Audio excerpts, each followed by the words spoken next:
बाणस्तरी accident प्रकरणात पीडिताच्या फॅमिलीक नुकसाण भरपाई दिवपा खातीर 2 कोटी रुपया कोर्टाकडेन जमा करचे म्हूण हायकोर्टाची मर्सडीजची पात्रायन मेघना परेश सिनाई सावर्डेकराक अर्द.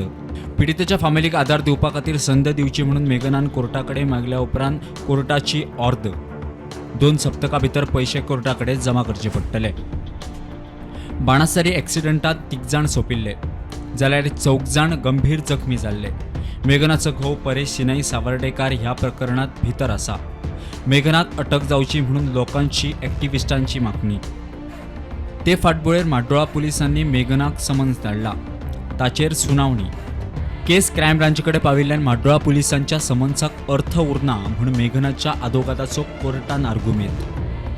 In connection with the Banasthari accident case, the High Court on Wednesday heard a petition filed by Meghna Savardekar challenging the summon by Mardol police. During the hearing, prosecution submitted that the summon has become infructuous as the investigation has been transferred to crime branch.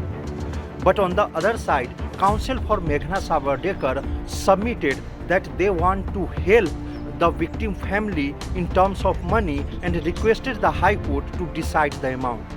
On the submission made by Meghna, the High Court has asked Meghna Savardekar to deposit 2 crore rupees before the court, which can later be given to the victim family as compensation.